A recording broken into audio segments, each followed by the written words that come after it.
Chapter 19. The flat plain ahead of them stretched for kilometers. In the distance they could see the steely glint of a river as it twisted its way through the countryside, always searching for the lowest laying point.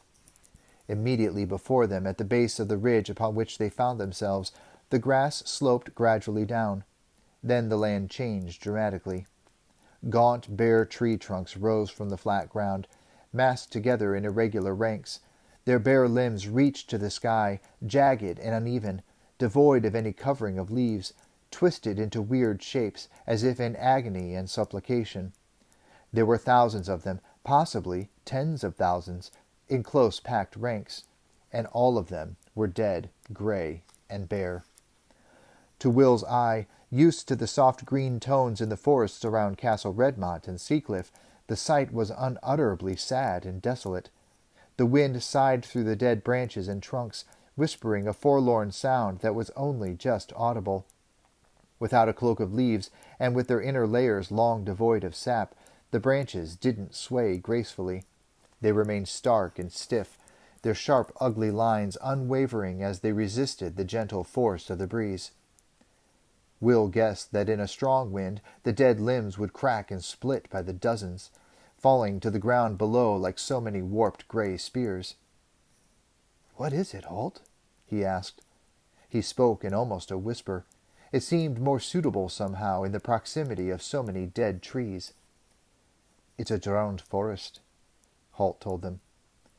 Horace leaned forward, crossing both hands on the pommel of his saddle as he surveyed the scene of utter desolation that stretched before them. "How does a forest drown?" he asked. Like Will, he kept his voice low, as if not wanting to disturb the tragic scene. The gray, gaunt shapes stretching out below them seemed to demand such a measure of respect. Halt pointed to the distant glitter of the river, visible beyond the thousands of trees at a low ridge. "I'd say that river must have flooded," he said. "It would have been 50, 60 years ago, in a particularly wet season. The floodwaters spread over the low ground, and basically the trees drowned. They're not capable of living when their root systems are underwater, so gradually they die off." "But I've seen floods before," Horace said. "A river floods, the waters rise, then they recede and everything pretty much goes back to normal." Halt was studying the lay of the land now, and he nodded acknowledgment of Horace's statement. "Normally, you'd expect it to happen that way," he said. "And over a short period of time, the trees will survive. But look more closely. The river is contained by that low ridge beyond the forest. Once the waters rose over that ridge and flooded down to where the forest stood, there's no way it could recede again once the rain stopped, and I suspect that the rain kept on going for some time. The floodwater was trapped there among the trees. That's what killed them." Halt had been looking for a trail down the slope as they were speaking. Now he saw it and urged Abelard toward it. The others followed behind him. As they reached the flat ground below their earlier vantage point, they realized what a formidable barrier the drowned forest was. The gray trunks were all the same shade, and their twisted irregular shapes made it difficult to distinguish one from another. They merged together in a gray wall. It was almost impossible to discern detail or perspective. "Now, this is what I'd call a good ambush site," Halt said. Then, a few seconds later, he swung down from his saddle and walked forward several paces, studying the ground. He beckoned the others to join him. "Will," he said, "you saw the tracks of Tennyson and his party that they left in the grassland once we were out of the forest?" Will nodded, and Halt gestured at the ground around him. "Take a good look at these, and see if you can find any difference." There was a thread of wool hanging from a low bush in the grass. Farther along, something gleamed on the ground. Will went to it and picked it up. It was a horn button. A little farther along, he saw a distinct, perfectly formed heel print on a soft patch of ground. The grass itself was heavily trampled and beaten down. "So, what do you think?" Halt asked. There was definitely something wrong, Will thought, and Halt's question seemed to confirm that the older ranger felt the same way. Mentally, he pictured the tracks they had seen at the top of the rise behind them.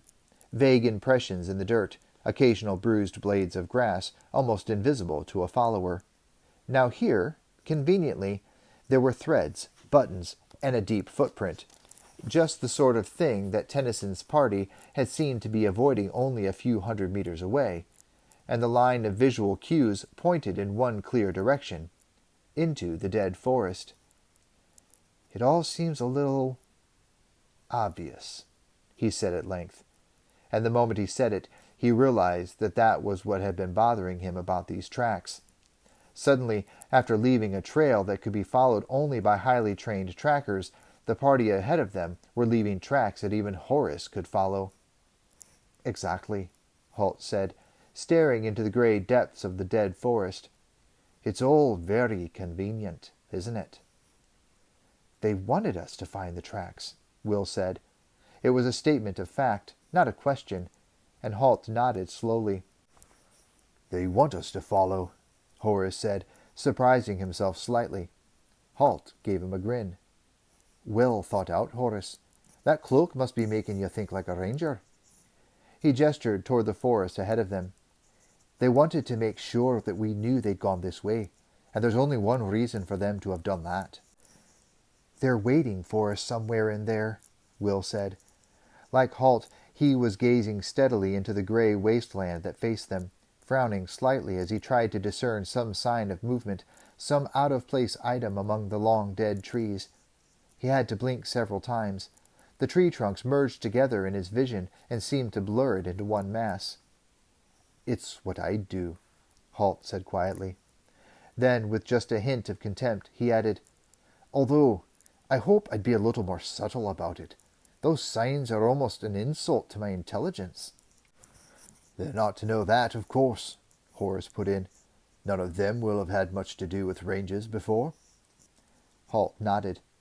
"The Genevesians have no idea that we know the first thing about tracking. They might suspect it, though they're not taking chances with this."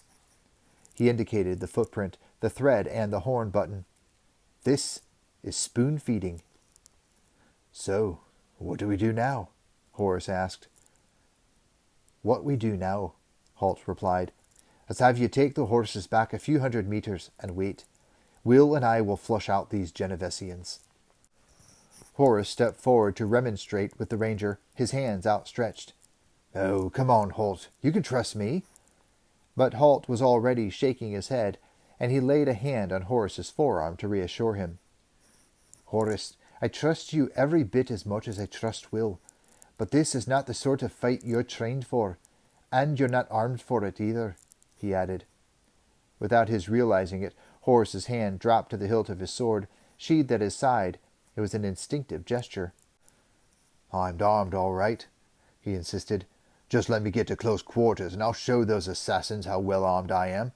I think I'd like to have the murderer who killed Ferris at the point of my sword." Halt didn't release the young man's arm. He shook it gently to make his point. "That's why I want you to wait back a little. This won't be a close-quarter fight. These men kill from a distance. Will and I have our bows, so we'll be on even fighting terms. But you won't get near them. They'll put enough crossbow bolts into you to make you look like a porcupine before you get within 20 meters of them." "But," Horace began. "Think about it, Horace. You won't be able to help if it comes to a fight. They'll be too far away. You'll just provide them with an extra target.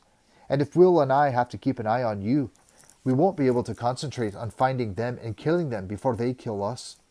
Now please, take the horses back out of bowshot, and let us do what we've been trained to do." The struggle was all too evident on the young warrior's face. It went against the grain for him to retire and leave his friends to do the difficult and dangerous task that laid before them. Yet, deep in his heart, he knew Halt was right. He could be of no help in the coming engagement. He would, in fact, be a hindrance, or worse still, a distraction for his friends. "All right," he said reluctantly. "I guess what you say makes sense, but I don't like it." Will grinned at him. "I don't like it either," he said. "I'd much rather stay back with you and the horses, but Halt hasn't given me that choice." Horace smiled at his old friend. He could see the light of determination in Will's eyes. It was time for them to take the fight to the Genevesians, and Horace knew that, in spite of his protests to the contrary, Will was ready to do just that. Feeling worse than useless, Horace reached for Tug's bridle. "Come on, boy." For a moment the little horse resisted, turning an inquiring eye on his master and giving vent to a troubled neigh. "Go along, Tug," Will said, accompanying the order with a hand signal. The little horse trotted reluctantly after Horace and Kicker. "Abelard, follow," Halt said. His horse tossed its head rebelliously, but turned to follow the other two horses back from the rows of twisted gray tree trunks. Horace turned and called softly back to his friends. "If you need me, just call, and I'll—" His voice trailed off. There was no sign of the two rangers. They had simply disappeared into the drowned forest. Horace felt a thrill of nervousness go up his spine. He glanced at Tug.